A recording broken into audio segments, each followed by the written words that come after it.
Bonjour, aujourd'hui, jeudi 27 novembre 2025, je vous présente l'audio FJ 2025, deuxième naissance. Chapitre numéro 6, dernière synchronisation, ventre, cœur, mental, avec notre autre.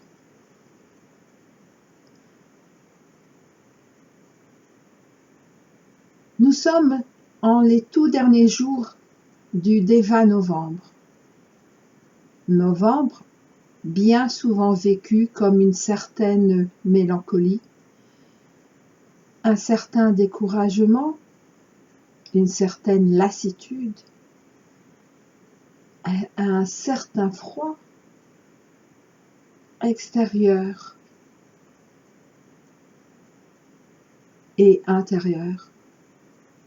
Mais nous rappelons une dernière fois, ces tout derniers jours, que c'était le moment d'être en soi, avec soi, en notre chaleur intérieure, de notre soleil intérieur.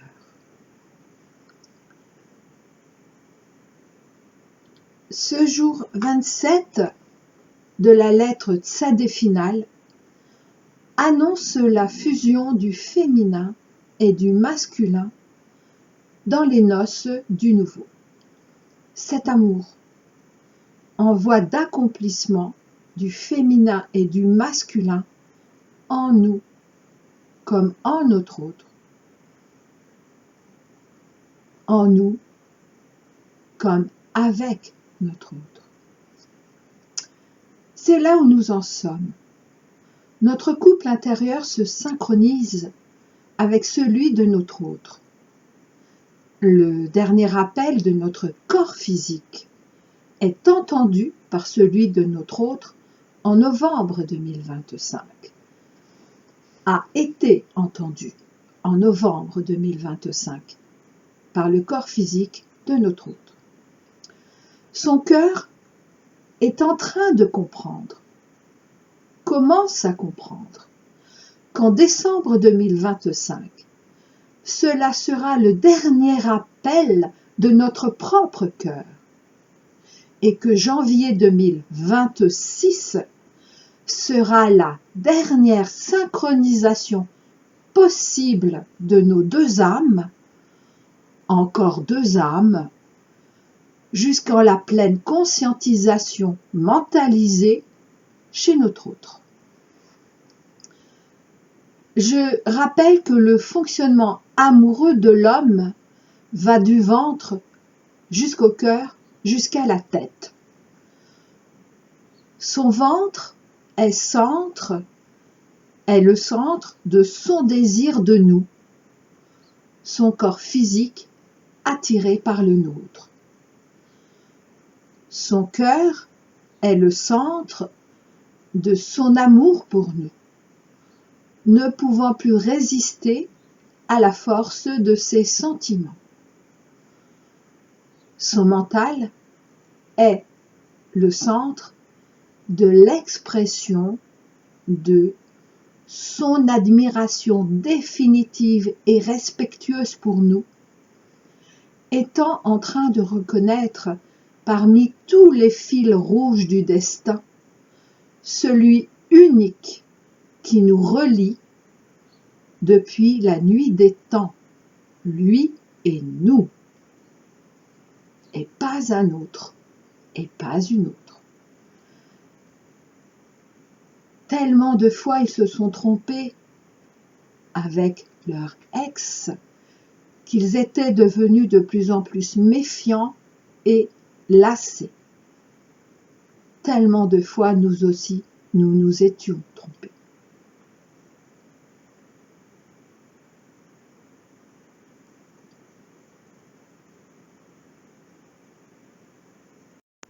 Avant de vous présenter le deuxième tome de ma trilogie Le chant du couple. J'en suis actuellement au stade des dernières corrections. En ce 27 novembre, encore un peu mélancolique avant la venue du Déva décembre, je nous partage quelques passages du premier tome, nous évoquant ces passages, notre évolution récente, ainsi que celle de notre autre. En fait, là où il en est actuellement, en ces dernières conscientisations, au stade de la levée de ces tout derniers dénis. Donc, quelques extraits du livre Le chant du couple, Petit oiseau, qui a été mon premier livre, écrit en 2004, alors que je n'étais pas channel, mais que je savais parfaitement être inspirée.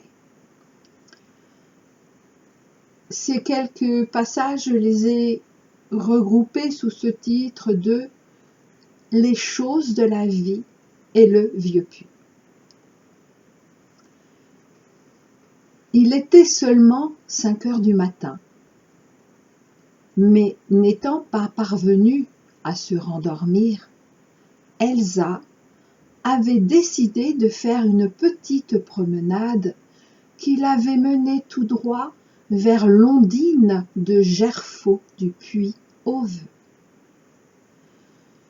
Que lui avait dit Xavier à son sujet? Il s'agissait de vœux, bien sûr, mais aussi d'une possible rencontre avec son âme sœur, si le puits lui répondait. Alors je précise qu'en 2004, je n'avais pas la connaissance de la nuance de ce vocabulaire flamme jumelle. Et donc qu'à l'époque, je confondais également âme sœur et flamme jumelle. Mais là, il s'agit bien âme sœur dans le sens aujourd'hui de flamme jumelle et non pas âme sœur dans le sens d'aujourd'hui. Il s'agissait de vœux bien sûr, mais aussi d'une possible rencontre avec son âme sœur si le puits lui répondait. Très vieux et vénérable puits, pourrais-tu m'aider à voir plus clair en moi? Elle n'était même pas capable d'exprimer un souhait précis. Dans ce cas, un puits serait-il apte à lui révéler ce qu'elle souhaitait le plus au monde? Et d'ailleurs, quelle pouvait bien être sa mission sur cette bonne vieille terre? Au lieu de te lamenter dans tous les sens, écoute le vent et suis l'arc-en-ciel. Qui a dit cela? À qui crois-tu t'adresser? Au vieux puits? Que penses-tu de ma voix? Justement, je ne saurais dire si elle vient d'une femme ou d'un homme. Elle vient d'une chose de la vie. Alors comment est-ce possible que je puisse t'entendre? Parce que en toi, il y a également des choses. Peux-tu m'expliquer?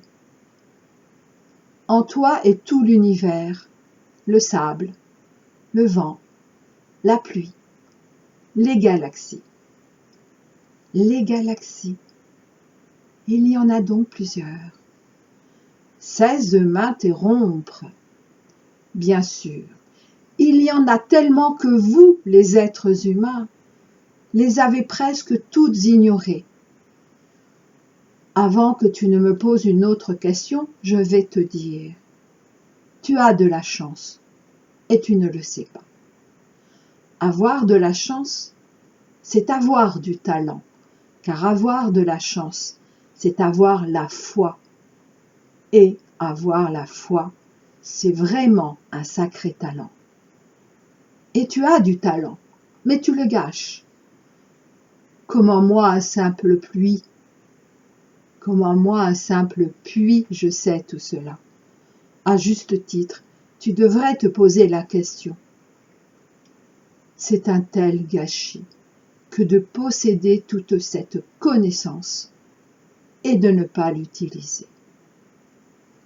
Alors pourquoi as-tu choisi d'être humaine? Tu aurais pu te contenter d'être un simple puits, et tu ne serais pas si ignorante des choses de la vie. Eh bien moi, le vieux puits, je suis une chose de la vie.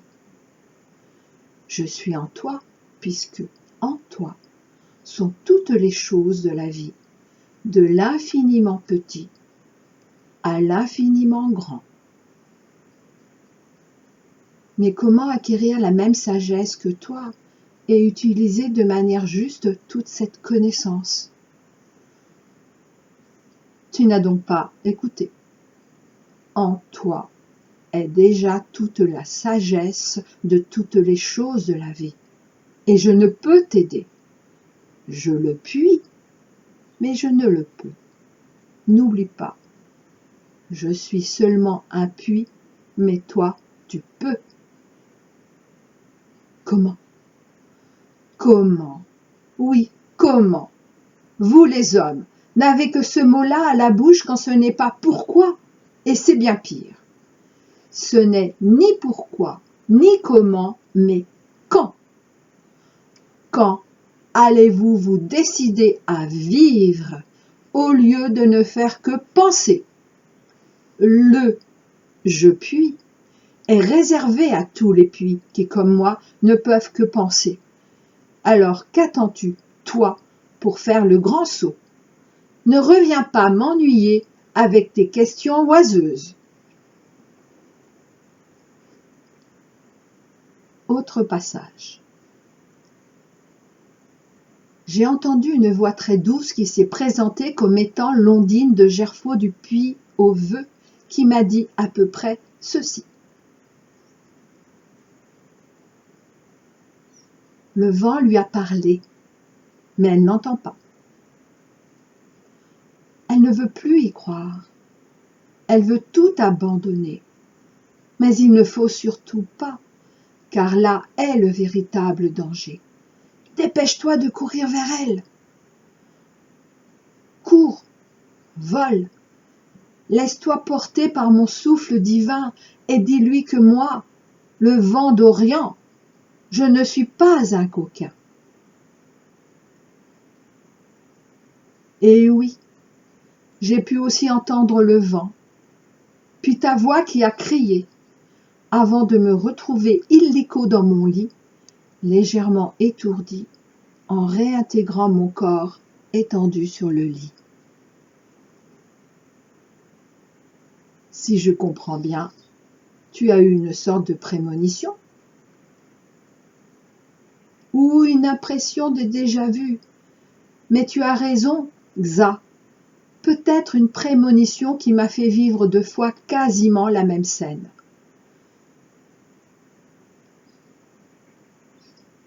Il semblerait donc que je ne risque plus rien pour l'instant, dit Elsa. Mais est-ce que je courais vraiment un danger? Oui, n'en doute pas. À ce propos, va avec Xavier jusqu'au puits, car le vent souhaite à présent vous parler à tous les deux. Autre passage. Si elle se sentait très émue de se retrouver à nouveau seule en présence de l'homme qu'elle aimait, elle lui en voulait de tout ce qu'il était, de tout ce qu'il n'était pas. Et dans le même instant, elle comprenait. Comment sortir de ce dilemme? Ce que l'on accepte de vivre, on maîtrise seulement. Mes très chers amis, le vent d'Orient, je suis. À présent, Écoutez le souffle de la terre, votre mère. La loi première pour la femme est de vouloir réussir son couple, ainsi que l'Ondine l'a dit.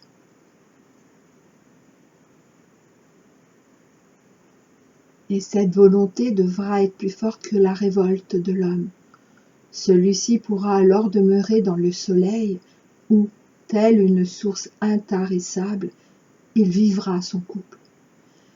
Il sera constamment tourné vers cette source et vers aucune autre, termina Elsa.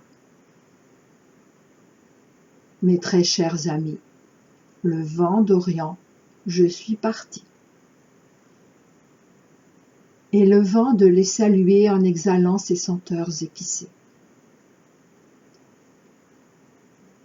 Elle n'osait toujours pas le regarder. Cela faisait à présent 5 bonnes minutes que le silence régnait à nouveau sur le jardin.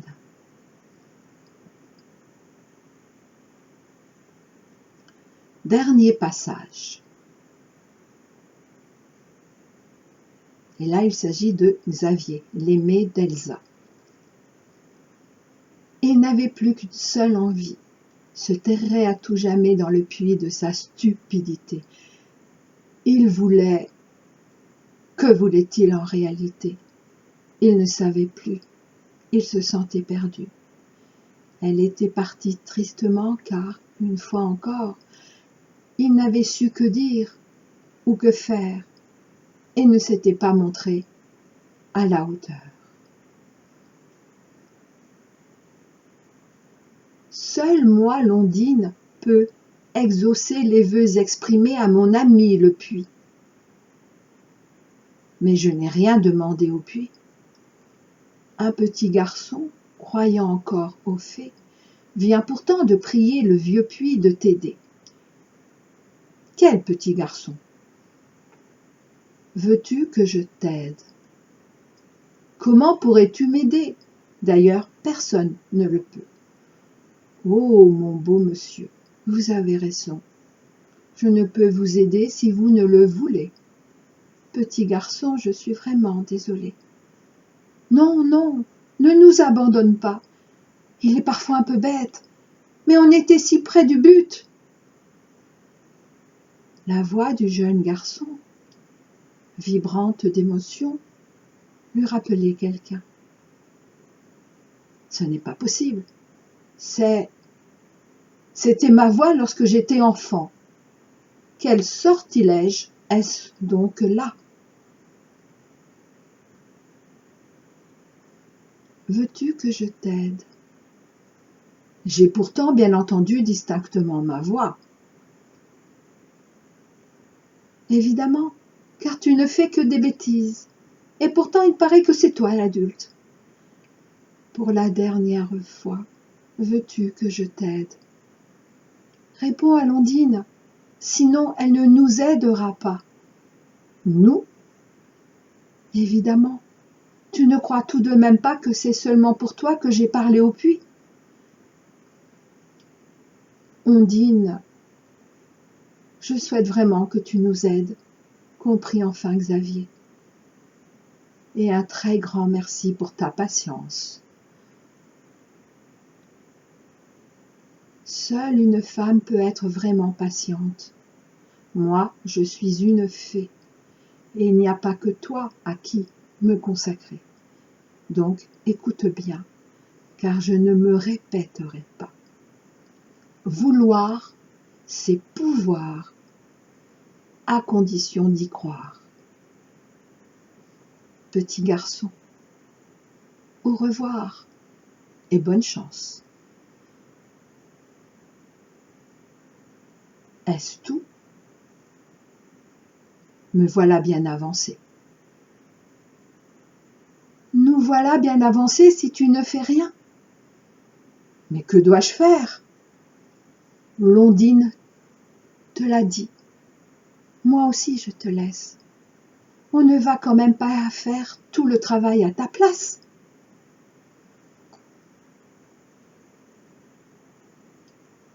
Fin des extraits. redevenons simples comme des enfants, pas simplets, pas des enfants. À qui veut voir, entendre et savoir, voit, entend et sache. Élisabeth Luce des Étoiles, guide interprète spirituel, ancienne Chanel. Je vous dis à très bientôt.